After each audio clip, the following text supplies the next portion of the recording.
So welcome to the season 4 of the Bliss Catchers, the 2018 season. We've had 3 seasons, thanks to Ashwin, who's sitting quietly at the back. Unassumingly, although without his support and without the support of A.R.Rahman and the entire Odyssey team, we would not have been able to curate the series so successfully. Just to give you an overview of the statistics, we've done 33 editions of this over the last 3 years, and we have had 64 guests so far. You can see all of them over there. Such a amazing set of people, beautiful stories. It's been a very, very rewarding experience just doing this series. I remember it all started on 22nd January 2015 when we had Bharadwaj Rangan of the Hindu. At that time he was working with the Hindu. He had quit his job in an IT company to start a career in film writing, which is being a critic of cinema. And he believed that he belonged there. It was a big choice he made. He quit his job in the US, came to India, and that was the first story we curated. And every story after that has been exceptional. For example, Anil Srinivasan over there in the first season, I remember Anil's story. His PhD at Columbia in marketing was going nowhere. And he had absolutely no idea of how to complete it. And that's when Mandal and Srinivas arrived in New York and asked Anil an important question.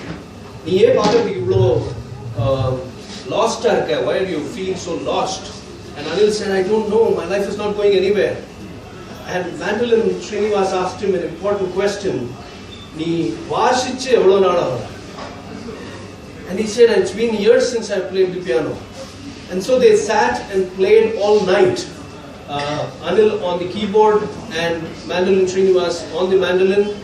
And that moment of playing that through the night, there was a moment when Anil said, this is what I should be doing, not a PhD. And he comes back to India and chooses to be a pianist, and see where his story is gone today. So that's Anil's story. I pick up another interesting gentleman from the 2016 season, Satoshi Akimoto, an automobile engineer who was posted in Chennai with Renault Nissan. And he was, at the end of his tenure, transferred back to Tokyo. He goes back there and he says, what am I doing being in a city that I don't necessarily feel like home?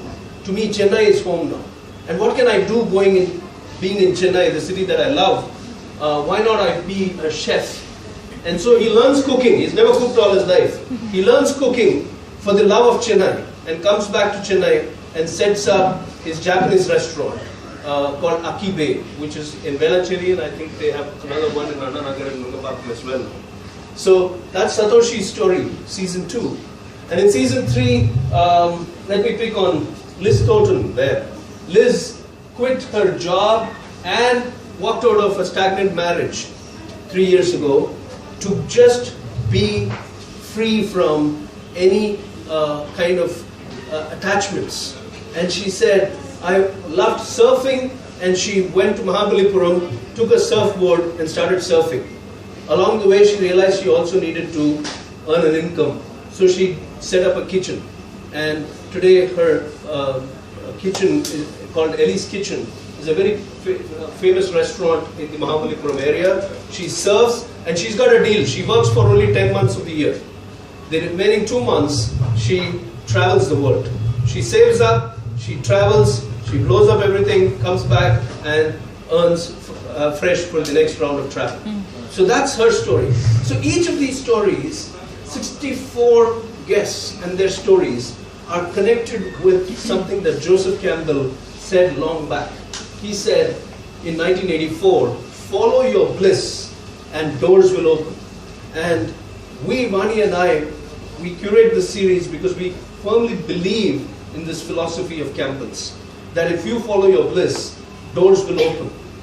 You will get the connections that will take you onward. And we must realize that as this beautiful season 4 mug, the quote on it says, "The privilege of a lifetime is being who you are." Most of us are trapped in our earning a living bubbles, and we are missing the opportunity to be who we truly are.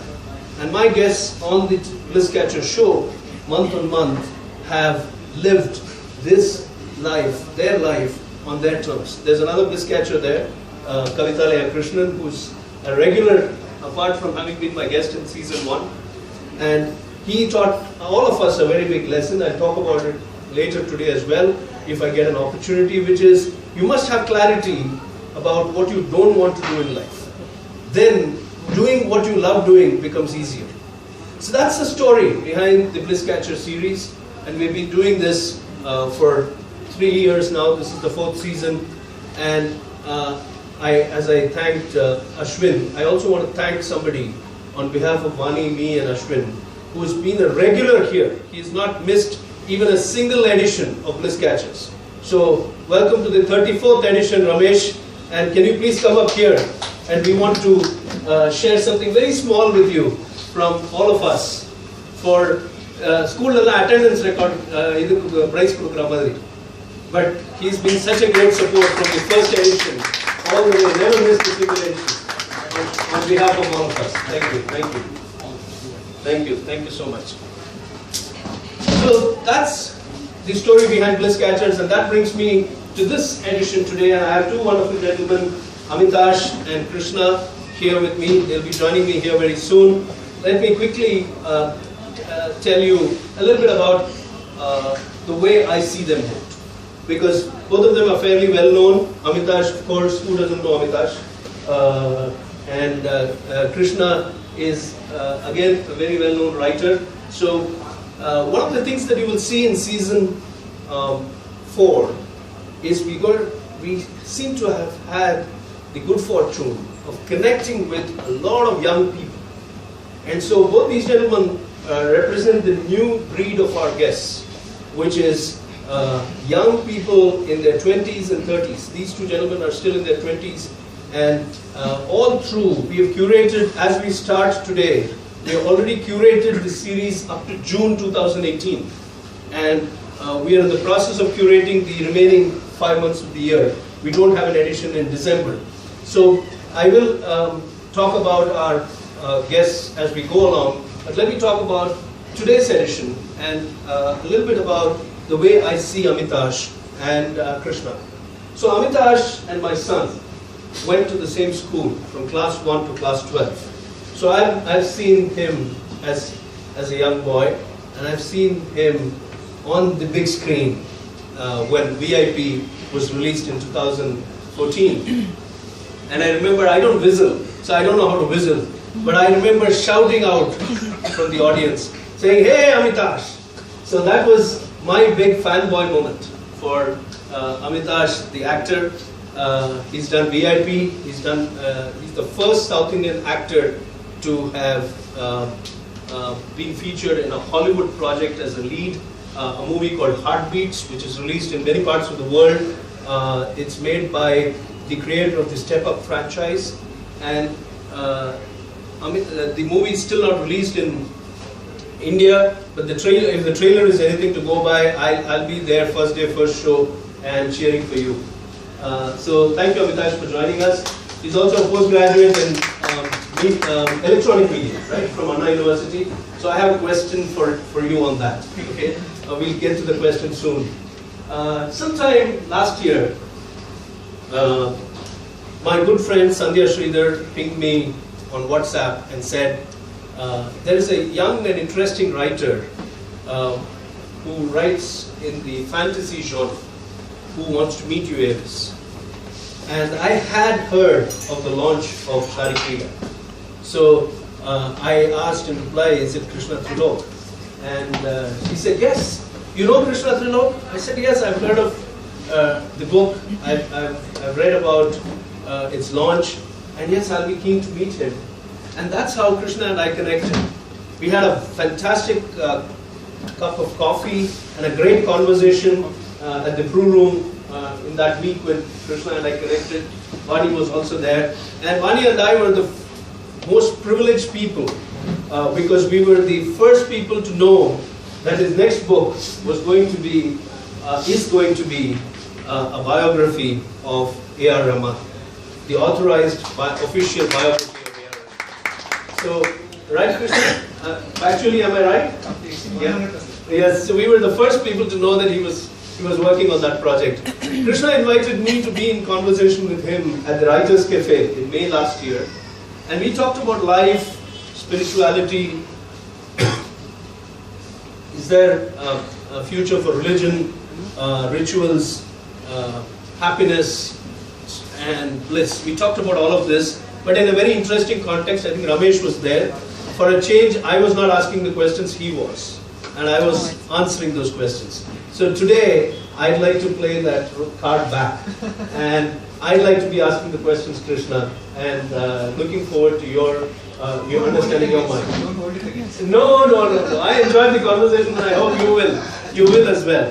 So, fantastic. So those are my two guests this evening, and I'm going to invite them to get the conversation started. So Amitash and Krishna, please join me up here.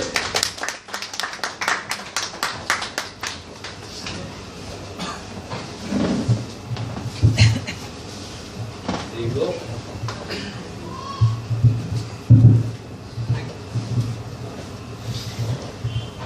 So this is a copy of Krishna's book, Sharikrida. If any of you would like to pick up a copy, you can take it from here and bill it downstairs. Are you comfortable, both of you? Yes. Yeah? All set? Okay. Sounds good. So the way we will play this conversation is I'm timing this, and we'll go back and forth between Amitash's journey and Krishna's journey, depending on who I pop the question to first, and we'll go back and forth between these journeys. And then somewhere in the midway, or somewhere closer to 7:35, 7:40, we have an exciting segment called the Midway Quiz segment, where I will be asking you in the audience a question about each of these gentlemen, okay? And the families cannot answer, okay? Families and close friends cannot answer, okay? This will be about them, and you win. Whoever answers it right wins this fabulous season 4 mug, okay? So tomorrow morning's coffee, it will be extremely blissful, I can guarantee you. Okay? And then we continue the conversation, and closer to 8:05, we will open the floor for the audience to interact and ask questions. And at the end of the audience interaction, closer to 8:20, we will have the quiz segment where Amitash and Krishna will ask you the quiz questions. And this time, even the family can answer it, as long as you have not shared the answers, right? I suppose you'll be fair with that. Excuse me, just having a bad cough. And we'll wrap up sharp at 8:30. That's the schedule. So let's get started. Let me ask Amitash. We'll start with you. The first question, and the question is really: I know you as a child. I know you were part of Little Theatre, but then somewhere after school, when Ash went away to the US, we kind of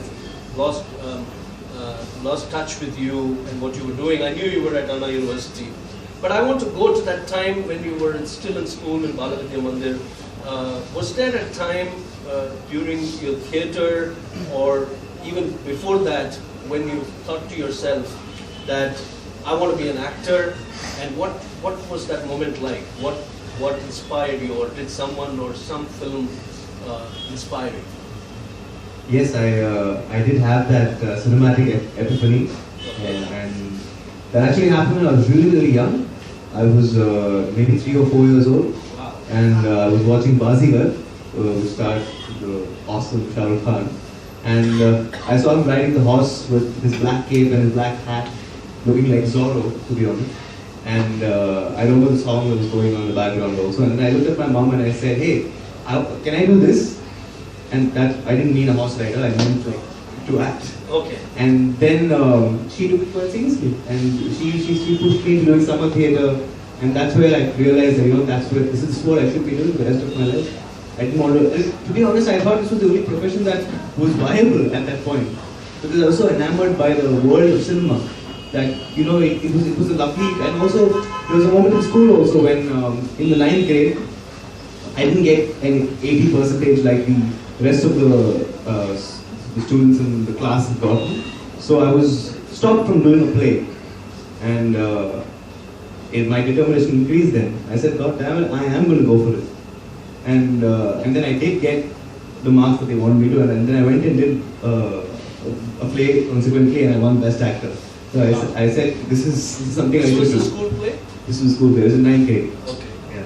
So this was the moment, and also that love for the medium also came through my parents, because we're a very, very filmy family. So I keep telling my friends that I'm lucky to be born in an era where we've seen the transition from VHS to Netflix. Right. I think that's a lovely transition, and I was born at the right time, in the 90s, in 1990 to be precise, and I felt that was an amazing moment and time to be born in for an actor. And so, if you were enamored by Shah Rukh Khan and his screen presence, and followed that dream of yours, how did you keep it going? Many people at some point will either listen to what society says or question their own abilities. Did any of that happen to you? You see, the world around us is running in the direction of which job can I get, how much salary can I get, and all of that. But how did you sustain your focus on being an actor?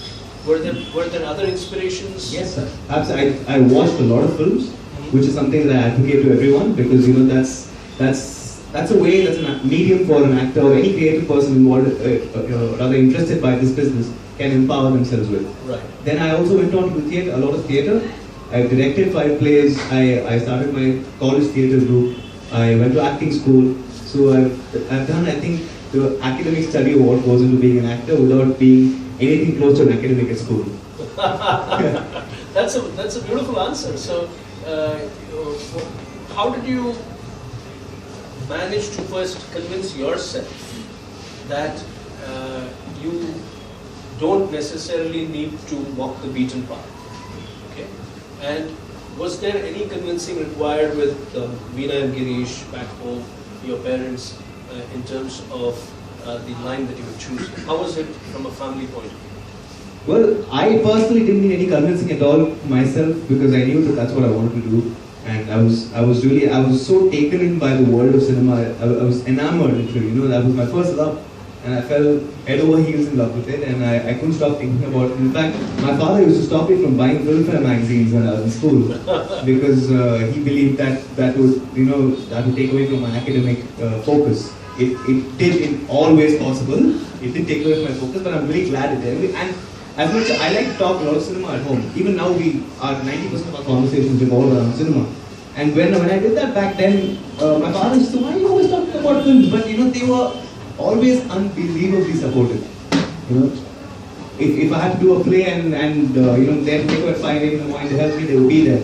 They would come and help out with the tech rehearsals. They would come and help out with props, with costumes. They've done everything, woken up and done all sorts of crazy things. And I'm so grateful to them for the support they've given me, because they never once stopped and said, "Do you think you could also possibly do this?" They let me choose, they let me decide, and I'm so glad that they have, because it's my process and my journey, not anybody else's. Beautiful. Can we give Veena and Girish a big round of applause? I think an amazing set of parents. I wish all parents take a cue there. Yeah, I keep telling them they should write a handbook on how to parent. Very true, very true. That's a consideration. I have a couple more questions for you on the early part of your career, Amitash, but I'll go to Krishna and come back to you. Krishna, same question to you. What was the earliest time that you realized that you wanted to be a writer, and how did the process of writing actually start? As long as I can remember, I think I was in love with the notion of stories. Now, by stories I mean not just books. I mean movies, I mean songs, I mean poems, I mean personal accounts of people, everything. I love stories. So I think that started because my mother, she was an avid reader. She used to have tons of books lying around the house, and she would always be engrossed in them. And when I was really small, you want your mother's attention, and I always used to wonder, okay, why does she have her nose in these books and not paying attention to me? I mean, like, what's so engrossing about these books over here? And I, like, even before I could really read, I used to like stare at the pages trying to make sense of them. And eventually I did learn to read, and I loved it more and more and more. Then films, I loved films, and I was surrounded by some fantastic storytellers at home. My grandmother, for one, she was a fantastic storyteller. My driver was a fantastic storyteller. When I was coming back from school, every day he would tell me a different story, and it was episodical. Like every day's story would lead to the next one. It was sort of like Arabian Nights or something like that. So it was fantastic. So a lot of stories developed that way, and cinema also, of course. I love films, but I think because I was impatient, I wanted to start telling my own stories as soon as possible, as early as 13 in fact. And at that age, obviously making a film was out of the question, and I have no musical talent at all. In fact, if I tried to sing, the only reason such a group would be here would be to hit me or something like that. That's ironic. Who are you writing a book on? That's why it's a book. Good man. So I decided I wanted to start writing, and I wasn't a great student. My teacher, Padmini Miss, is here, she'll probably vouch for that. My English teacher, so probably not also, I don't know. But, so that's how it started. I decided that I wanted to write, I wanted to tell a story in the only way I could, the most accessible way to me, which was writing a book. So it just started. I started one day, started writing on pieces of paper, and it was absolutely unorganized. I had no idea that it was going to be published as a book or anything like that. It was just something I did to escape the reality of school and so on and so forth. So it happened for a few years, and then I got a laptop and started compiling everything which I had written on a piece of paper into actual documents. And I started thinking, hey, this is not bad, this is okay, maybe I should give it a shot, maybe I can do this a little more professionally. And so that's how it happened. I found Miss Sandhya Sheila. So you did. We'll come to Sharikrida in a little bit, but let's stay with the early process of writing itself. All of us, in a way, are closet writers, right? I mean, we all write our We're all poems. storytellers. Everyone has a story. Right, and some people write it. Some people write it as a story. Some people write it as a poem. So there are different ways of expression. But many times we end up being very self-critical of what we have done. Yeah. Have you gone through that kind of a process? Oh yeah. Self-critical, and if anyone says the smallest word of discouragement, making it huge. I mean, like, they could offer a lot of encouragement, that doesn't make as much as an impact on you as just a morsel of discouragement. I think the most primal feeling that we are programmed to feel biologically is fear. We are, and that's natural. I mean, it's because deer is thought has to fear the lion so that it can survive. It's so that the lion fears the forest fire so that it can survive. So we are programmed, I think, to feel negative emotions a little more easily than positive emotions, because I think every negative emotion we can feel is a derivative of fear. We fear what we are not in control of, so we get angry. We fear that someone has something more than us, so we get jealous. It's all derived from fear. So I think that fear of, am I going to fail at this? Am I good enough? Is this going to go anywhere? And really, what is the future going to be like? The fear of uncertainty can make you really, and of course, fear of your talent, as I mentioned. All these things can really play at you, and writing is a lonely job, so you have all the time in the world to sit and overthink these things and wonder if maybe I should just stop, maybe I shouldn't do it. But I think everybody feels fear, even when they're successful. I mean, I know that for a fact that probably Sachin Tendulkar is going to feel afraid before he goes back each time. I'm sure Amir Khan is going to be worried about the performance of his next film before it releases. I'm not even getting into Velaiyilla Pattadhari's case. All of these people do feel fear. Fear is a very natural part of life. So I don't think there is any point of time where anybody stops feeling fear. There is only the time when you say that you can handle the fear. So how did you, in the specific case of deciding that I have a body of work which can now become a book, okay? That's one stage of your personal, let's say, encounter with your demons, okay? And the second stage, is there a second stage? There must have been a second stage where you decided this was your calling. I want to be a writer, and I don't want to go and do a desk job. Simple enough as knowing, I just love this too much. Wow. I just love this too much. Despite all the fear. Despite all the fear. Okay. So only really love when you love despite fear. I mean, like if it's an easy ride and you love something, it's easy to say I love this when nothing's going wrong. It's only when everyone is telling you there's all reason not to love this and you still love it that you really love it. So I loved it at that point of time. And so it was just the confidence that I love this and it loves me back. It loves me back. I mean, it's easy. I mean, like a lot of people, I'm sorry, but a lot of people might want to write when they aren't able to write. I mean, a lot of people want to be actors when they're not blessed with, I mean, looks and talent and all of that. So there are a lot of people who want to do things which unfortunately they're not cut out for. But when you know what you want to do and you're good at it and that loves you back, then I don't think there is any reason to not go after it with everything that you have. That's an amazing answer, coming from a 24-year-old, and another amazing perspective that Amitash shared. He's all of 28, 27, 28. Yeah, amazing. He says in school when he was given an ultimatum that if you don't do your academic, if you don't bring an academic focus, you can't be part of a play. He says, let me go out and give them what they want so that I get to do what I want. And I think that clarity is amazing in both of you. And the way you describe dealing with something that you love doing despite the fear. And that's true love. That's where even Joseph Campbell talks about it. He says, the cave that you are fearing to enter holds the treasure that you seek. And most of the time, if you look at it, we are all at the entry point to that cave. We are standing right there, but we are not stepping in because we fear entering that space. But Campbell says, and Amitash, Krishna so beautifully explained it, that if you fear entering that space, you're missing out on the treasure. And the treasure is being who you are.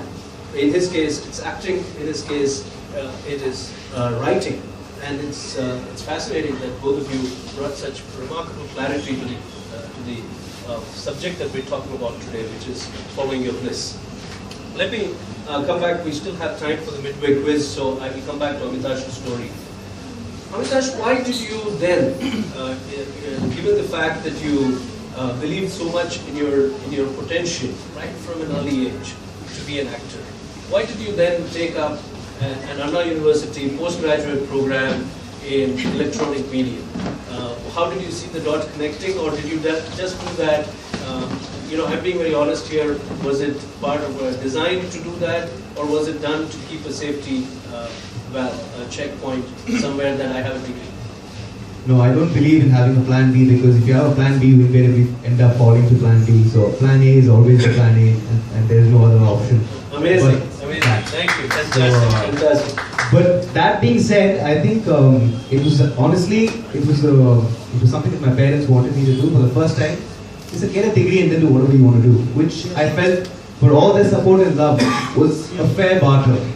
So, and I thought that that's something I should do. And plus, at that age, you sort of get drawn in by friends, and it was the closest that I felt that I was coming to doing something on film, because it was electronic media. So I believe that there was some connection there, and I wasn't going to end up being a mechanical engineer, of which I knew nothing of at that point, and still don't know anything of it at this point as well. But I just believed that was the closest I could come to film. Because again, I very firmly believe that directors can learn the craft, actors can't. Actors get perspective, and that's something that I've done through acting school and theatre and books and cinema and all of that. But at one point I felt that maybe I should do that, and I had a close friend of mine who is still a very close friend of mine who told me, bro, let's go and do this course, and I was like, sure. And then I realized 5 years. I'm like, what? It's 5 years. Oh, so it was an integrated master's program. Yeah. So in 5 years you got an MSc. Yes, I did. In electronic. Yes, and I have to say those have been the 5 most beautiful years of my life, because I discovered myself, if I may say so. Because how did that process happen? I read somewhere that you started a theatre group there called Theatron. So talk a little bit about you going there and trying to embellish yourself as an actor. As a theatre person. Theatron was the only way that I salvaged myself from attendance in college. Okay. Like every time my attendance issue would be brought up, I would never go to college. Every time my attendance issue would be brought up, I would say I was rehearsing for this play, or okay, I've gotten on duty and stuff like that. And I really enjoyed the process because there's a thrill there also. And creating Theatron was that.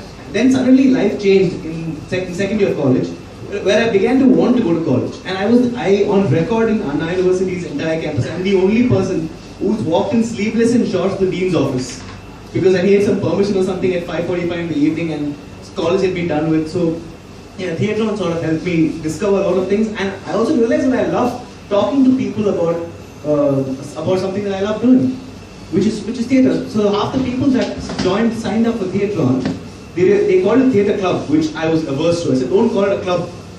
It just takes away from the value when you call it a theatre club, because it's not some commerce club, or it's not like that. I don't think you can create art with that kind of attitude. So half the people who came in, they didn't know which side to turn on stage. You don't turn over your right shoulder. Right. So that's something they didn't know at that point, and I found it really sort of empowering for myself and educative to pass that knowledge, a little bit of that knowledge that I had doing 10 years of theatre at that point, to those people. And I felt it was a two-way process. They were learning and I was learning, and that was very beautiful, because and then I saw people growing into lovely human beings in front, and very open people. They started speaking more, they started expressing more after doing theatre. And I realized that art is the most powerful tool you can use in your life. This is so beautiful. I was not even sure until I was 35 what I wanted to do in my life. Yeah, I was doing many things, but I was not, building them up in such a way that that I was going to be investing in the process of developing myself. I wasn't doing that. I remember so much. Mr. Than was telling me once that you either find your calling or your calling finds you. That's so true. That's and in his case, his calling found him. In my case, I found my calling because I knew what I want to do since I was really young. So yeah, I think that's how it works. Pretty much works. Fantastic. The word he uses the word calling. It's there is a higher purpose to all our creation. First of all, we must consider the blessing that we are created human, and secondly, we must consider the blessing that we are created human with boundless talent in each one of us. Somebody is an actor, somebody is a writer, somebody is a singer, somebody is an artist, somebody is a speaker. We all have residual talent in us, and life has invested that talent in us. And the best way to respond to that talent is to follow your heart. And in Amitash's story, I'm seeing that very clearly, the very fact that even in college, even though he says it was a kind of a very genteel barter between him and his parents, but he goes there and invests himself in the process of making himself be connected with the process of acting and theatre and the show business. So fantastic point there. I'm going to come to Krishna. Actually, we'll go for the midway questions now. I'm seeing it's almost 7:35. So we'll take a pause in our conversation and we'll go to the audience with two interesting questions. How many of you have seen, so this is the segment where you win the mouse, okay? Families cannot participate, but anybody else can participate. Families of my guests cannot participate. I didn't mean families because we have the Manichandra family who are the first family of the Bliss Catchers. They are always there with us. Most of the editions they've been with us. Not as many as Ramesh has attended, but they've been there for most of our Bliss Catcher editions. So they are the first family. So how many of you have seen VIP? A lot of people have seen VIP. So we're going to have an answer for this question. This question is on Amitash. Okay?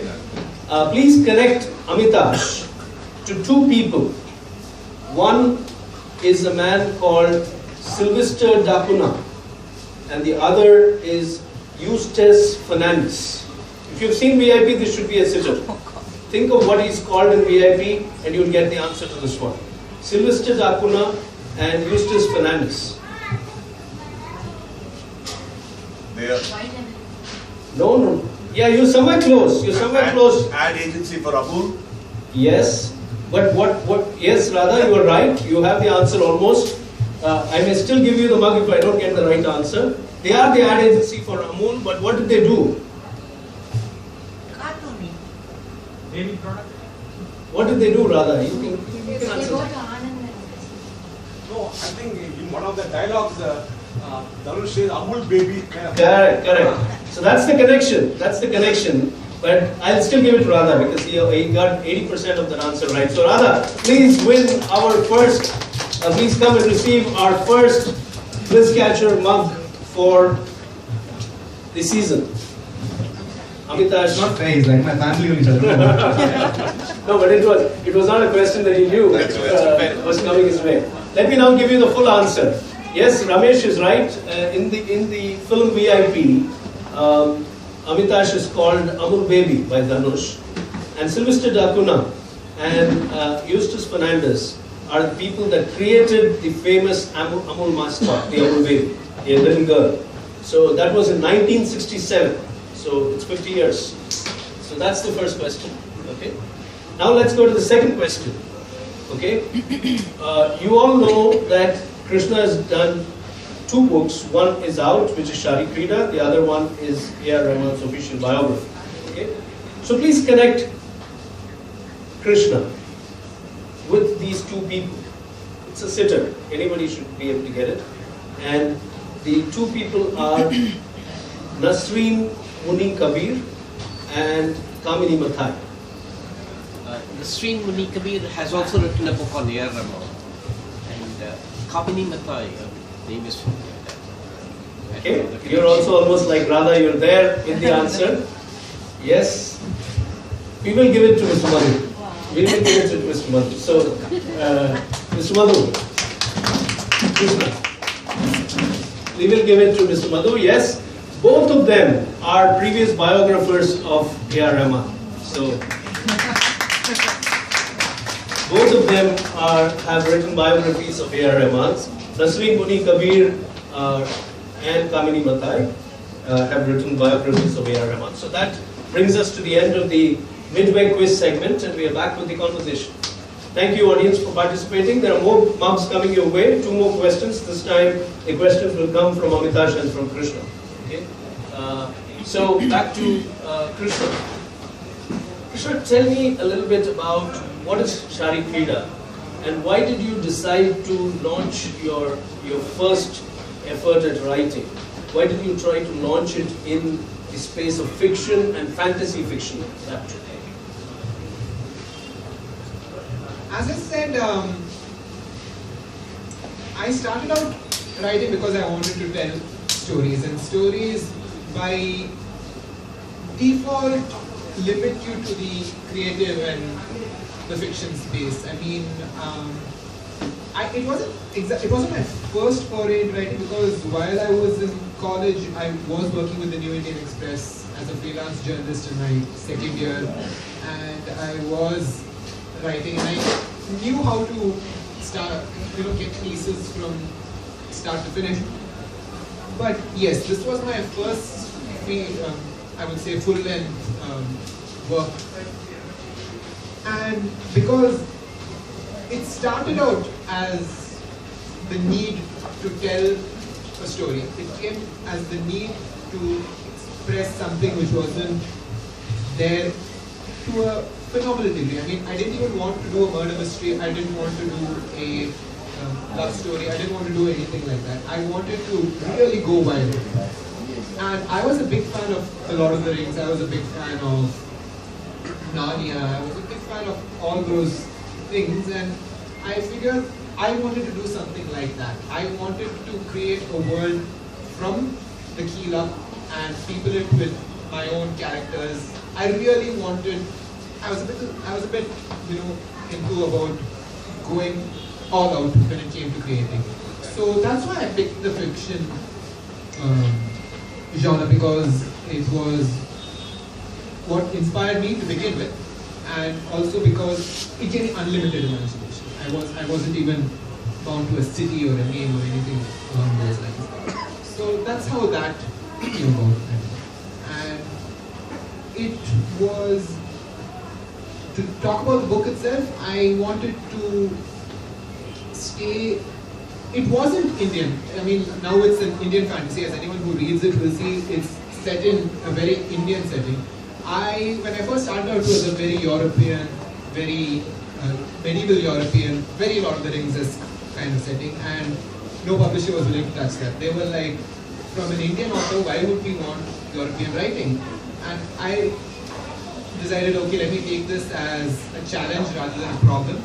And what I'm going to do is, rather than focusing on the mythological aspect, which a lot of Indian fantasy writing tends to focus on, it could be Meluva, it could be any of the other Trilok and all of that, which I love, I absolutely love it, but I was saying, can I not do something a little more unusual? Can I not go into the zone of creating something from scratch, a world from scratch, but influence it rather than in a European setting like Game of Thrones? Can I not influence it in a medieval Indian setting? So that's how that came about. Really. So you dealt with rejection in the first phase and came up with an offering that you felt would work with the publisher. Yes. Right? Yeah. So I wouldn't say it was more like, I wouldn't say that it was. I think it actually made it better. I think, in fact, you used it constructively. Yes. You used the feedback constructively. I think so. I think definitely sometimes if you're caught up in your own world, you tend to become a little myopic when you're thinking. You do tend to think there's absolutely nothing wrong with this, because you've been invested in it for so long and you've given it so much love. You're just absolutely closed off to what another person thinks, especially someone like me who was writing alone for so long without telling anybody.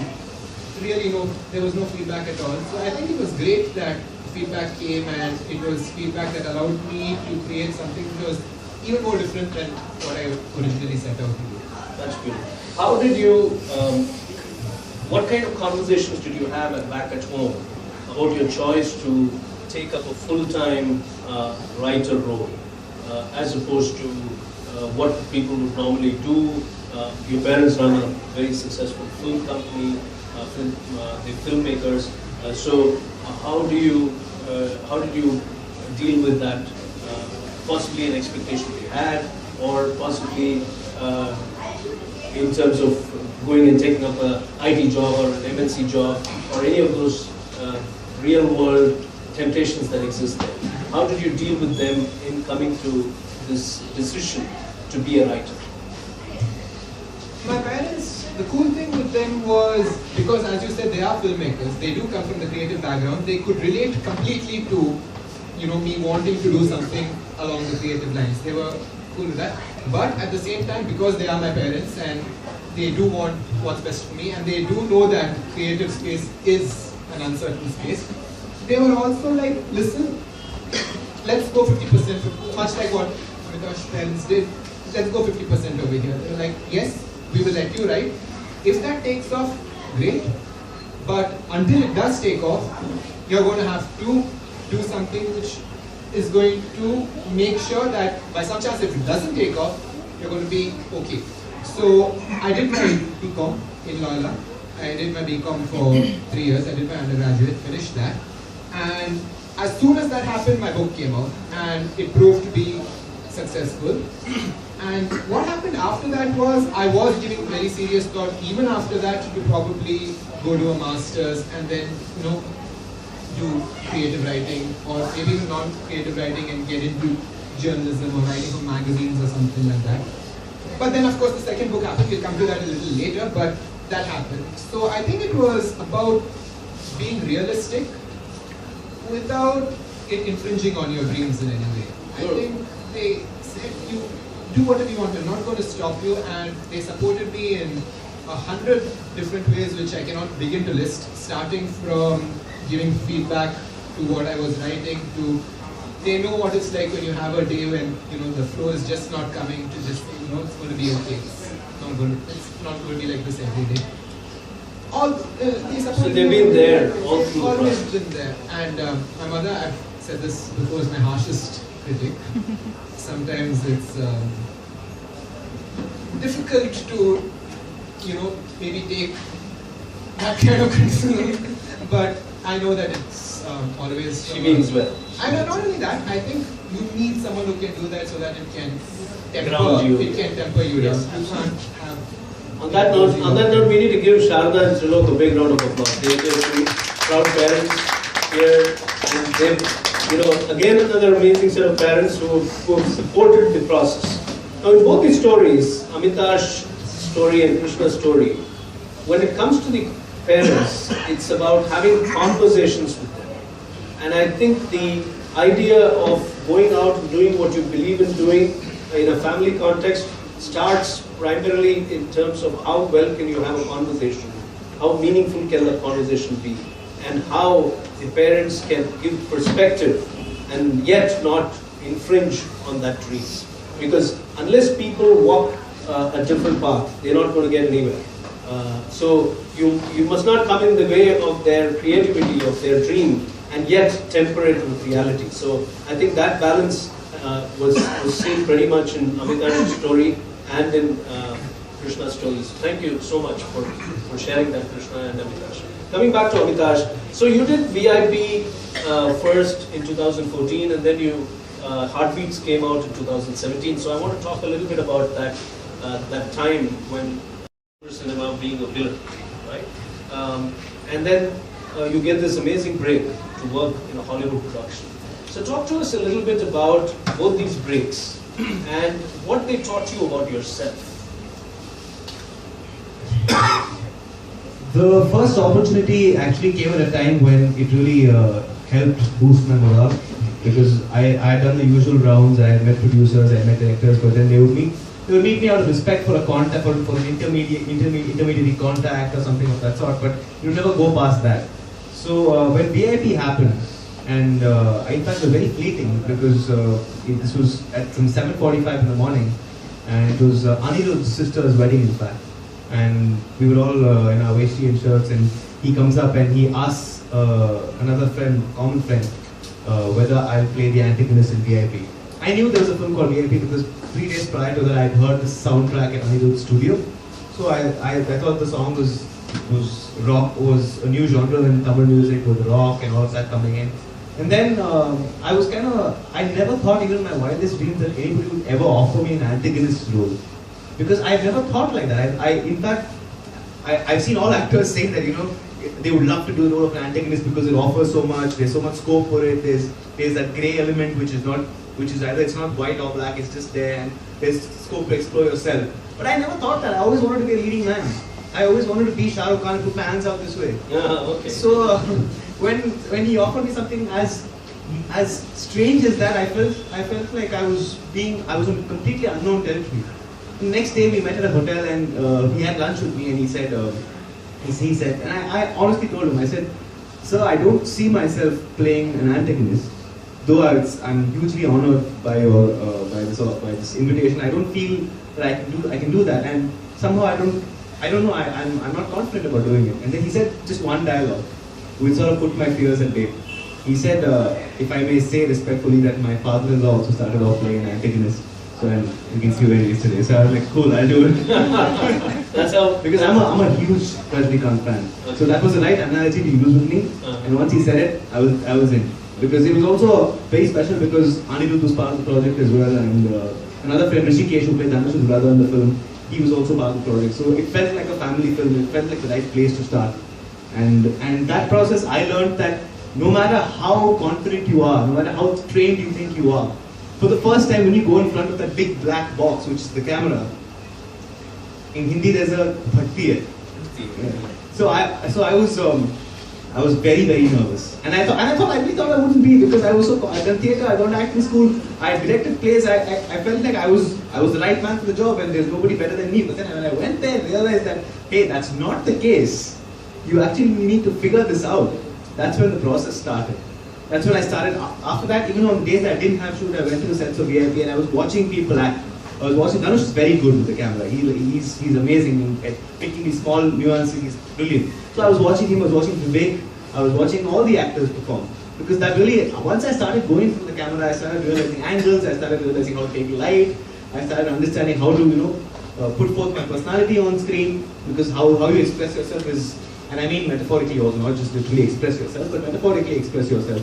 That's also really important. So I learned that from VIP. And then my ego was just squashed. And I'm so glad that it happened, because there was this shot where I was acting with Dhanush, and it was that lengthy dialogue he gives in the film when he speaks for 2 minutes, I think. Right. And this was, we were shooting at a slum boat project at Chemanjiri. And 500 people were watching us perform. That was the most nerve-wracking incident of my life. I was sweating, I was messing up my dialogues, and like, I would do silly things like, nervous hand gestures or nervous eyebrow twitches, which I didn't realize would translate onto the screen. Because when you're watching it from outside, you never realize that these things actually matter. It's when you're in that, you actually realize, oh, like there's so much I didn't know.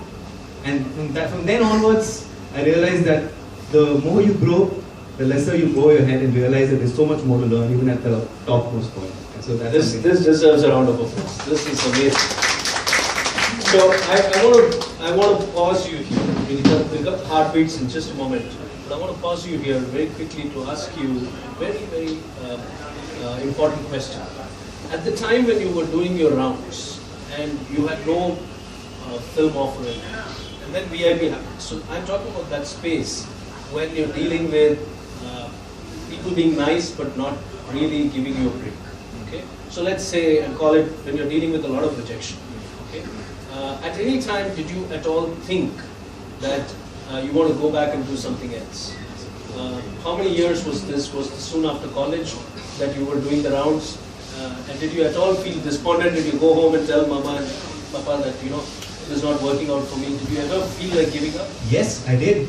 Every day, every time I went to a producer's office and I saw in his eyes that he was not going to give me a shot, and I knew it then and there in the office, but I couldn't say anything. So I would walk out, and my father would actually come with me every year, which is unbelievably kind of him. I think that even now when I speak about it, it gives me goosebumps, because he's always come with me for meetings, and he's always trying to set meetings up for me, and in that sense that I've had that, complete support from him. So when I came back and told them that am I even good? Because if I was good, then because at that point you're also thinking spiritually. You're also thinking that I'm sending energies out into the universe and I'm doing my best. Why am I not being rewarded with it? But then I keep telling my parents I think I have some sort of positive bipolarity. I always feel like I can't be in a bad mood for more than 15 minutes. I can't sulk more than 15 minutes. So that the moment those 15 minutes are over, I think I'm back to believing in myself, believing that I'm possibly the best person there is for this job. And that's when, again, that process happened before VIP and after VIP as well, which is really interesting that happened after VIP, but it did. And I'm really glad it did, because as much as it sounds cliche, I can tell you that there's nothing that teaches you more in life than rejection and failure. That shows you really that and also there's only one way after that but up. And that point when you feel like you're rejected, when you feel like you're a failure, that point really is your driving force. I love it. That feeling, I love it. Even today, if it's an audition or a meeting and I know that there's sort of chasm between me and the person sitting opposite me, I love the fact that I have so much more to go and I can push that extra barrier the next time I go. In fact, I recently did an audition and I came back and I called the casting director again and said, can I do this again? Because I really feel like I could do better. That process of discovery is something that I feel is the best, the most exhilarating high you can possibly get. That's what this process has taught you. Absolutely. That's what it's taught you. And it's taught you this lesson so early, that the biggest teacher is the failure. I think many of us struggle with it when we are hit with it a long time later. You know, I was hit with it in in my late 30s, and it was such a difficult time because the whole world, society is calling you a failure, people are rejecting you, and you don't know how to handle it. But you learned that lesson pretty early. That's a blessing. Thank you. I want to talk a little bit about heartbeats very quickly, and then I want to move to Krishna. So, in terms of the two schools of filmmaking, one is the Tamil audience and one is a Hollywood production. How did the process of being in a Hollywood film change you? Has it changed you? What has it taught you? Honestly, I think it spoiled me a little bit because their micromanagement levels are beyond compare. Because here, people treat it like, it's a process. It's a fun process of discovering. In fact, dialogues written 5 minutes before the scene, and stuff like that happens in Indian cinema primarily because you want to. There's that method of wanting to improvise. But in America, everything is so set that there was this one time where I was 4 minutes late to the set, and my director's call time was 1 hour after mine. And at lunch, he comes up to me and says that you were 4 minutes late today. I was leading man. So I was like, whoa, okay. I understood that this is a whole different ball game, and then I started trying to fit into it. And that's a beautiful process because I've not seen the level of micromanagement, and when I saw that, I believe that that's how every film after this should be. And I may not have that again, or I might have that if I'm lucky, but in that way I feel it spoiled me. And it's also taught me a lot of discipline. I think that's the one thing I've learned from doing a Hollywood film, that it teaches you discipline. Yeah. That's it. And you evolve both as an actor and as a person. Yes, for sure. Because while I was shooting Heartbeats, while I was rehearsing Heartbeats, in fact, we had a 15-day workshop where I would rehearse 3 different styles of dance from 7 a.m. in the morning to 7 p.m. at night, and then I would have meetings with the director. So it was a really, really intricate process of trying to discover what works best for the film. In fact, my director was really cool. Based on our sensibilities, mine and the heroines, he started changing a few things here and there, and that really worked. And I really enjoyed that process. As much as it took a toll on my body and on my mind, I was not used to it. I went from sitting on my bed to that. So I think that was a beautiful learning experience for me, and I feel that everybody should go through an experience like this where they understand how things will work around for you. Beautiful. Heartbeats is an amazing film, as I understand it to be. It's got a beautiful storyline, a choreographer, who teaches a dancer when she comes for an Indian wedding. Yes. An American dancer comes to India for an Indian wedding, and the choreographer is teaching her, and they fall in love. That's the story. Correct. Did I get it right? Yes, absolutely. Yeah. Have you seen the film? No, I haven't. But I saw the trailer and I liked it. So when the movie releases, please do go and watch it.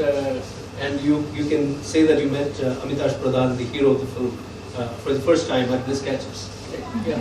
So I'm picking up one important learning from Amitash, which is that when you are in the zone of your bliss, when you are doing what you love doing, then the universe will conspire to give you the opportunities. And those opportunities will humble you and prepare you for bigger ones. At the age of 27, to have learned the importance of discipline, at the age of 27, to have understood what rejection means, is a big blessing. And that's what being in the zone of bliss does to you. It connects you to people, it opens doors, but it also makes you a better person and a better bundle of talent at whatever you're doing. So that's what I'm picking up from your story. I'll come back to you in a little bit, but let's go to Krishna there. Krishna, quick question and a longish one after that. Okay, but the quick question is, why did you not think of continuing with fantasy and come up with a sequel to Sharikrida or something like that? Why did you even think of getting out of that genre?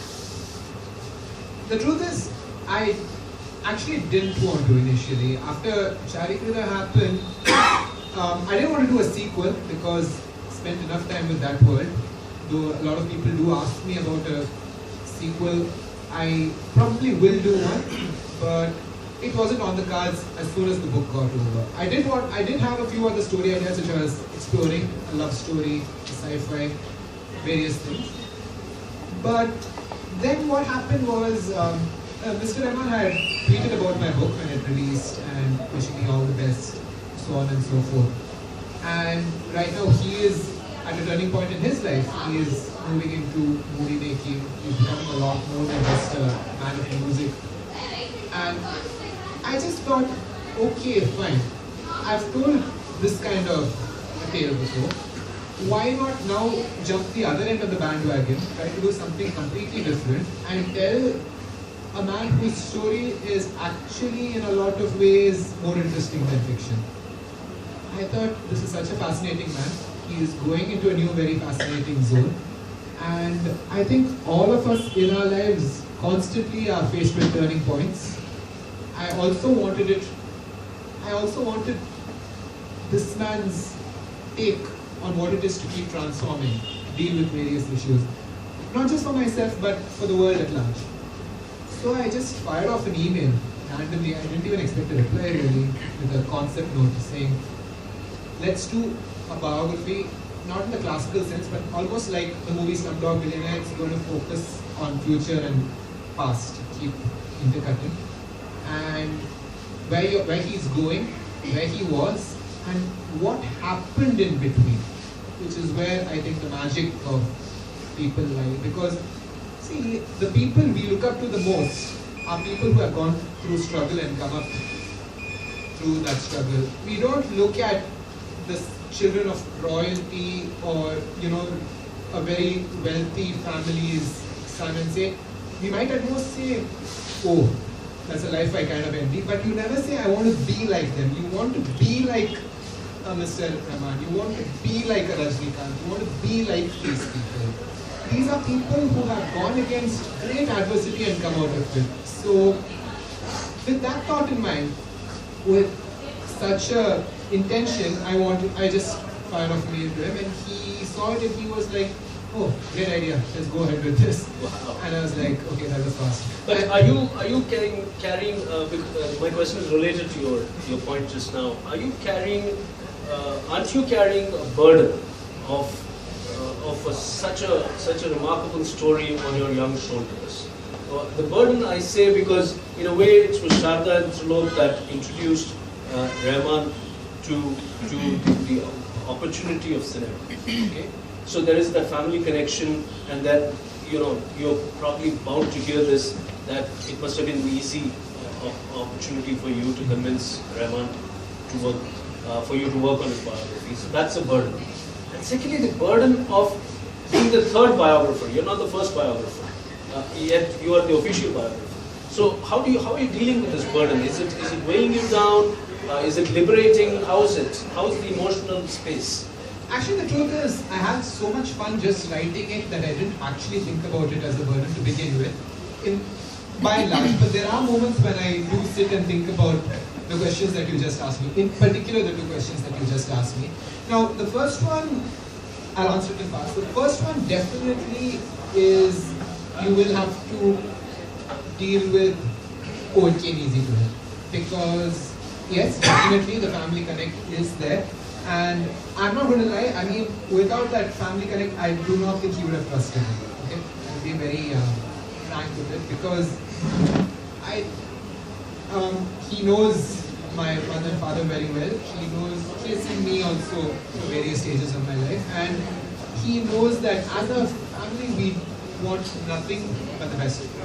And I think all of those things put together, definitely there was the feeling that he could trust me with this. But then again, as someone told me when I was with him in Bombay, they said, like, listen, other than you, nobody else can do this. Because one, you do write well. And the second, that nobody else is going to give this kind of access to it. So between these two things, I think definitely if anyone asked me, did it come easy to me? My first answer is yes, definitely. Because nobody else, for the reasons I just described, nobody else is going to probably get it as easily as I did. But that said, you need to do justice to the opportunity you've got. The door is open, but to go in there and really explore the room and so on and so forth is up to you. And that, I think, nothing I say is really going to prove that. It's about people who read the book and are going to and it depends on what they think. Obviously, I cannot say what they will think just yet, but I think only that will speak. I think on both counts, you kind of exceeded my expectations with your answers. You were extremely honest with both counts, and I think this integrity is very important in whatever we do in life. So I'm quite looking forward to that book. I've read Kamini's book, and I know that Rahman had issues with that. Yeah, and to answer the other question about how these two are different, Miss Munikabi's was a collection of conversations which she had with him over various points of time at various events. And Miss Kamini Mathai's was not exactly the official biography in the sense, I think it was more of a collection of journalistic pieces that existed on him already, and also other people connected to him that she spoke to, and it was compiled. I think the documentary approach, which I feel some Indian biographies do have, I did not want to do that. It's not we know this man's life. We don't want to know exactly where he was at what time and what he did. Not just that. We want to know what was he thinking at that time, what kind of a person is he. As I said, I just want people to think that, okay, how did he do this? And if I want to do something, I'm looking up to this man as sort of a guide. Like, that's why we call them stars, right? There are guiding stars. These people did it. I want to do it as well. And you just hope that stuff like this is going to show what it is about a person that made them who they are, rather than just, he did this, he did that, he did this, he did that. This is how he went about this. He had a problem, this is how he handled it. He got an opportunity, this is how he took it. Failure, he handled it like this. Rejection, he handled it like that. Those are the kind of things we want to deal with. So you are actually going into the man, the thinking, the mind, yes, the emotional space yes, of A.R.Rahman. Yes. And not just events in his life and connecting the dots. Yes, yes, we just want as you've never seen him. And Penguin is your publisher. Penguin, yes. So fantastic. So we're all looking forward to reading that. Thank you. Thank you for that perspective on the book. Now, two very quick questions back to Amitash and Krishna. Amitash, your question. 7 years plus you've been in this space of being an actor. You've had two remarkable projects, VIP and Hollywood. The Hollywood one, Heartbeats. But at times, do you at all feel that life is slow? Do you feel that others are passing you by and moving faster? How do you deal with those moments of feeling a bit lost? Do you feel lost at all? Oh, of course I do, because cinema, everything is about patience. Any creative occupation or any creative passion, everything is about patience. Because, and like he said, when you look at star kids, or when you look at people who have their life set for them, you don't look and say, I want to be them, right? So, but here, if my life was slow at some point of time, it's going to be faster than anybody else's at some point of time. And I really believe in that. I'm extremely confident that that's how it is going to be. And that belief, it sort of keeps you going. When you wake up every morning and believe that when you have that high of knowing that today is going to be your day, well, it might be your day, it might not be your day. It's just that belief will keep you going for sure. It has for me. Now I wake up every morning telling myself that this is the day, this is the day. And plus I also know that people around me, I believe that it's wonderful that I make my own success. It's wonderful that I do it all on my own, because tomorrow I can maybe tell, very futuristically speaking, I can maybe tell my children that, hey, I did it on my own. I wasn't from a film family. Despite knowing a lot of film friends in the city and in Mumbai, nobody gave me a break from that. Nobody gave me an opportunity because I was somebody's son, or because I was friends with them. That it didn't happen that way. And I'm extremely proud of the fact that it's not like that. I would have hated to have it easy. When I must say, I was telling my mom the other day, we had a long conversation, like you said. We have a lot of conversations in our house. I had this conversation of how, after I signed Heartbeats, I thought I was the next big thing, I thought I would sign, my friends also, they kind of tested me to that fact, because I thought that I was going to sign 15 films and I was going to have 20 brand endorsements. But the thing is, people need to see my film for them to feel that way about me, right? And the fact that I waited 1.5 years for the film to release has been excruciating. But I know I have belief in the fact that we've created something special with that film. So when it comes out, I know that things will fall into place the way I visualize, because I visualize a lot. I make this mental movie in my head which I visualize, and I believe that that's going to manifest in ways that I've not even possibly imagined. It's going to be that beautiful. And that's how I look at it. 3 points, all of them coming from Amitash. Patience. I don't see many young people use the word patience these days. I was a very impatient person myself, so I can see a lot of evolution in you, and I'm very happy that it's come early to you. The other thing is something which he talked about, which is create your own story. And I think Rumi says this very well. I was wondering why Rumi hasn't come to me all evening. Rumi says this so beautifully. Rumi says that don't be satisfied with the stories of others. Let them do what they're doing. Unfold your own myth. And that's what Amitash's point is all about. That if you start looking at the others and saying that somebody's got more than you have, or somebody's got a bigger break that you truly deserve, and you'll be complicating your head. Everyone's story is unique because every design is unique. And that's a revelation for this young man at such a young age. You'll go a long place, my son. You'll go a long way. Thank you. Thanks a lot. Amazing. Krishna, how do you deal with your internal demons? And how do you kind of convince yourself? You said that you have to love what you do and it has to love you back. Now that's a very solitary, personal sense of conviction. But again, as a writer, you are at your desk, you're on your laptop, and you're writing. But there is a lot of action happening around you. How do you keep focus? How do you not get distracted with what other people are doing and what they're making and their breakthroughs, and you still there waiting for each book to come out? Now, as you said, when it comes to seeing what other people are doing, when it seems that they seem to have gone much further ahead in life, or so many cool things are happening to them, and they seem to be living, how shall we say, much more content lives. I'll sum it up like that. I wish with all my heart that I could deal with those dark days with the elegance that Amitash does, which is, keep it for 15 minutes and then you have your mojo back, so on and so forth. I go into a very dark zone sometimes. I'll be honest with you, I go into a very dark zone sometimes because you feel that sometimes you do feel that the train has left you behind. So you feel a little bad, and then you know what I do to make myself feel better? I go and write. So I'm glad you said that. So when that happens, unfortunately the cycle is you go back to your drug, you go back to what you know best, because that's the only thing that gives you the contentment that sometimes you feel it itself is taken away from you. It's like a cycle almost. And as he said, as everybody who has gone on to achieve, I think anything at all has said, in fact something which Mr. Rahman himself says, good things take time. Good things take time.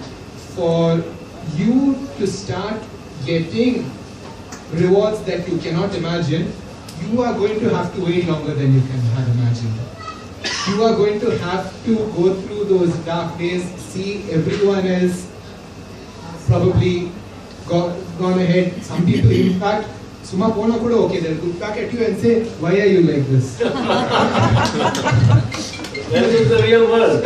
You have to go through all that. Keep your conviction and just decide that I have chosen this path. Nobody told me to stick on this path. I have chosen this. I will put up with my dark days and I'm going to be fine. And I read a lovely quote somewhere saying, look back at your life and ridiculously often things turned out quite okay. Times when you thought it was going to be absolute hell, you're no way you're going to get through this, you did get through this. So something will happen, you will go on. I think the worst thing is having a very fixed notion of happiness. Sometimes the problem with happiness is it doesn't look the way you thought it would look when it finally comes. But I think just tell yourself it's going to be okay. This is what I chose. I'm going to stick through with this and lose yourself in what you're doing. Lose yourself, immersion. Osho says that so beautifully. Osho says that bliss is when you become one with what you are creating. So in Amitash's case, it's acting. In Krishna's case, it is writing. And so if you become one with the creation, well, then you've lost yourself. That is bliss. And where there is effortlessness, he says, whatever you do with effort, wherever you bring the will into play, there is a conflict, there is a tension. But effortlessness, and Osho calls it willlessness. Effortlessness and willlessness always lead to bliss. So it's beautiful that you talked about it, because for Vani and me, and I want you to know this, I think you read my book, so you know this, we are going through a bankruptcy for the last 10 years. And my cousin recently asked me, "Inna evlo varsha AVIS unakku inda kashtam, enniki idu mudiya poradhu? What happens next in your life?" And I'm saying, I'm waiting for that. We are waiting, and we have to be patient. We all, this understanding came to me when I was standing outside Shirdi Baba temple in Mylapore. And you see Shraddha and Sabri outside all of Baba's temples. And being a devotee, I would think that, Shraddha and Sabri are just words, until it hit me here one day, that Shraddha is faith. Have faith in the process of life. And be patient until you are rewarded. And don't even, now I've reached a point where I don't even want a reward. The journey is the reward. The adventure of being through an unknown zone. I think that's the point life is trying to make sometimes. Exactly. I think as whatever piece of scripture that exists tells you, just drop the expectations, and be in the moment. Be in the moment. Amazing. Now we'll go to the audience for your questions, and then we'll come to the quiz segment. I can allow just 3 questions, and just questions, please. Not comments, not observations. Your hugs, your love for Amitash and Krishna, do it offline. Okay. Krishna, now A.R.Rahman, is a great composer, but doesn't speak much. He is a man of few words. So has it been difficult to draw him out? Good question. Trust me, once you read the book, you'll think of him in a different way. He is a quiet man when you first get to know him, but when you initially start talking to him, but when he's comfortable with you, trust me, he's not a quiet man. Amazing. Good insight. Thank you for keeping it short, both of you. Yes? Amitash, hi. So I've known him a while, so I take it when he's doing this. This is about bliss, it's about acting, it's about writing, all of what you found bliss in. A lot of us here might know, some may not, that you found a lot of bliss in another form of art, which is singing. So can you tell us a little about that, and maybe a real quick song for us to discuss about? Thank you, Aarti, for that question. I knew you would do that, but you bring up a very nice point, which is actually something that I would say that I cannot live without, which is music. Music is the greatest art there is. It's divinity. It's divinity being manifested on earth, I feel, because somebody sitting like a friend of mine here is Justin Timberlake fan. Somebody sitting in Los Angeles is creating a song which somebody in Chennai is listening to on a drive to the beach. I think what greater form can bind people so effortlessly. So I believe that music is a very important part of my day. And it keeps me going in different moods. It empowers me. It uplifts me. It makes me feel happy. It makes me understand sadness. So can I use the line of the book? Go for it, bro. I have a question for you. I'll come back to it. But yeah, I feel like music is something that is like a divine light, and I feel that it flows through all of us, because I've been asked by a few people, how do you sing? That's not how do I sing. How does one sing? And I mean, you can't really tell a person that it's kind of genetic, right? It is. I mean, some people come up with a bond. Some people really learn and do a great job, but it has to be in your blood. And I'm really blessed and really grateful that it's there in my blood. There's some people who tell me I hate music. R.B. herself can't listen to songs beyond 7 volumes. So I know that there are people like that also who exist, and I feel that it's beautiful that the diversity is there, because I'd love to have a conversation with a person like that about how music empowers you, about how music affects my life, and how it is like we are creating the most beautiful art form there is. Yeah. You want to give in to her request? If he's singing, then we can't take the third question. But no, we'd much rather hear him sing. Yeah? Does anybody have a a really important question. Sing. Do you want to hear him sing? Yes. Yes. So, very quick one. Cool. Mohammed Rafi. Yeah. Somehow that I blanked out on that front. But yeah, I'm a huge fan. Rafi Saab fan. Dada knows that. So there's a new song that I found really quite beautiful. It's called Suffer, and since we're talking about bliss, I think, like you said, the journey is more important. So Suffer means roughly translates to journey in Hindi, and I think that's a beautiful song to sing at this point. अब न मुझको याद बीता मैं तो लम्हों में जीता चला जा रहा हूँ मैं कहाँ पे जा रहा हूँ कहाँ हूँ इस यकीन से मैं यहाँ हूँ वो भटका सारा ही मेरे गाँव का ही जो रास्ता पुराना जिसे याद आना जरूरी था लेकिन जो रोया मेरे बिन वो एक मेरा हर था पुराना सा डर था मगर अब ना मैं अपने घर का रहा सफर का ही था मैं सफर का रहा इधर का ही हूँ ना उधर का रहा सफर का ही था मैं सफर का रहा मैं रहा Beautiful. The lyrics are very meaningful. Very pertinent to what we are discussing today. Very beautiful. Very quickly, thank you, ladies and gentlemen. We'll now go to the quiz questions, where both Krishna and Amitash will talk their questions, and you win this fabulous mug that's going to make your Sunday come alive with this. Okay? So, over to you, Krishna, for your quiz question. Yeah, okay, I'll just ask the question. I thought I'd sing, but then it'll become mass murder scene, so just skip to the question. Bro, recommend me to your I was going to ask you privately, but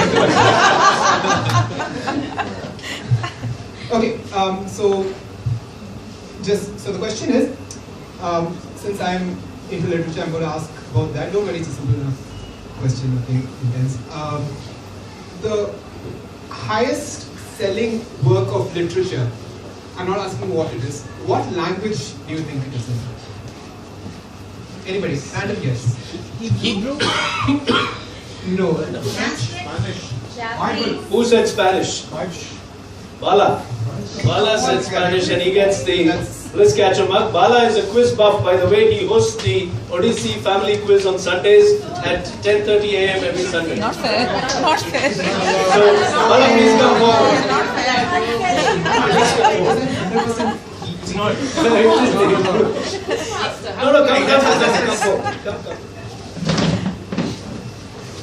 Even then, he's a member of the audience right now. He's not the quiz master, so he still gets it.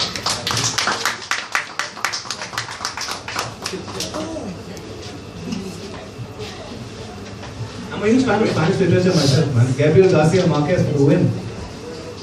So, Krishna, give away the full answer.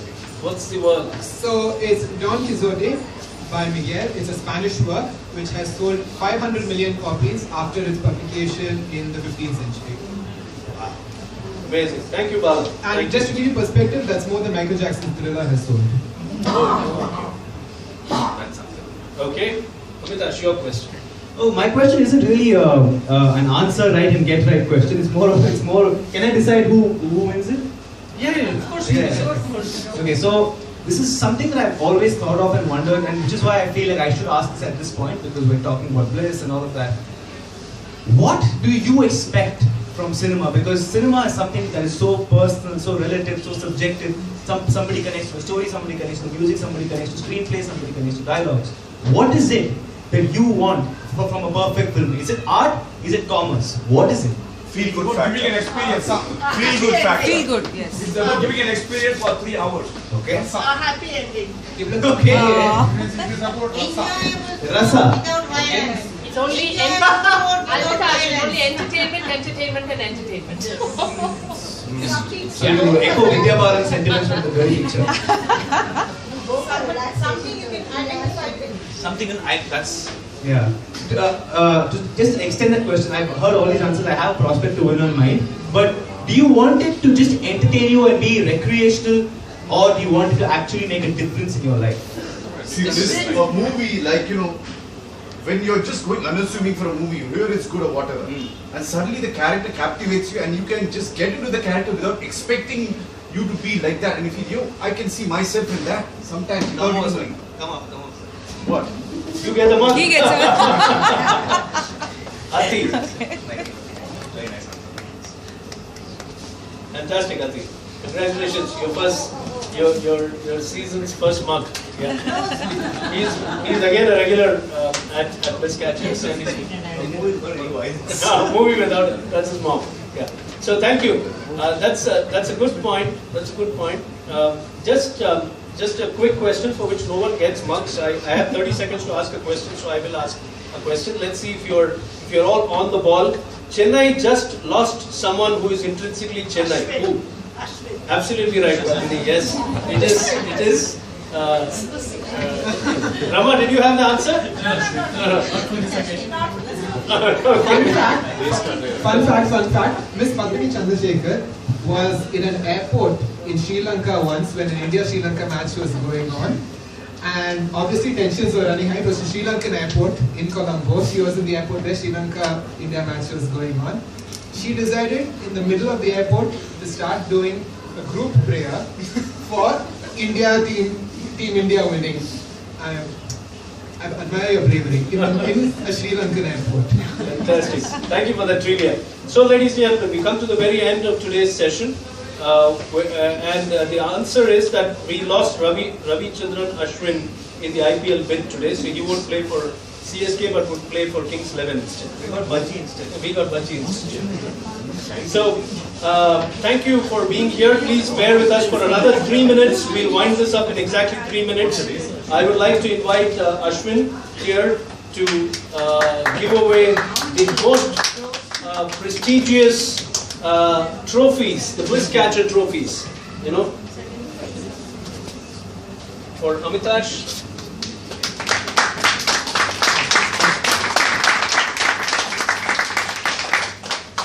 And for Krishna.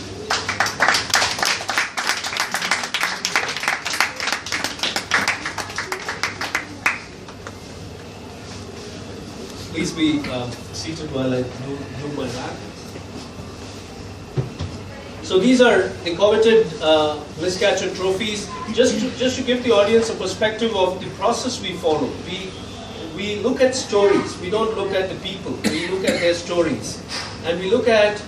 For instance, I've known Amitash for as long as I've known my son, and it would be assumed that it's easy to curate an Amitash Pradhan for the Bliss Catchers, but it's the depth of his story. So we call him over, we have a conversation with him over a cup of coffee, and understand his story. And is he really following his bliss, or is he just following a career?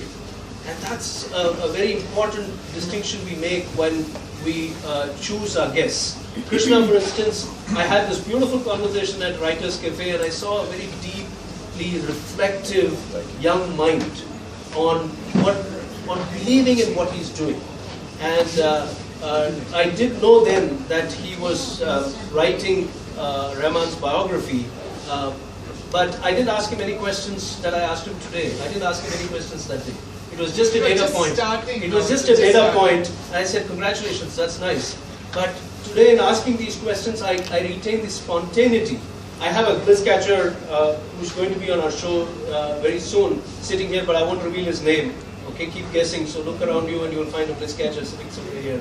And I will never rehearse my questions with my Bliss Catchers. So the process is by itself very spontaneous. There is a lot that goes into this curation. So we met Amitash a few months ago in the lineup for today. So thank you so much for agreeing to be here. I find it only appropriate to close today's session with Rumi again. Rumi says, there is a voice that doesn't use words. Listen to it. It will never lead you astray. And that voice is your inner voice. And he writes later on, he says, the heart always knows the way. Run in that direction. And I've found both Krishna and Amitash's story very, very symbolic of that thought. So on that note, ladies and gentlemen, give them a big round of applause. Opening season 4 of the Bliss Catchers. Our next edition is on the last Saturday of February 24. We have Aparna Nagesh, the choreographer, actor, and we have Rajesh Gopalakrishnan, who kicked an MNC-backed job and decided to be a food entrepreneur and raise cows in his backyard. Those, we have a very powerful story there from coming in February. So do stay in touch. Please follow us on Facebook. It's called the Bliss Catchers.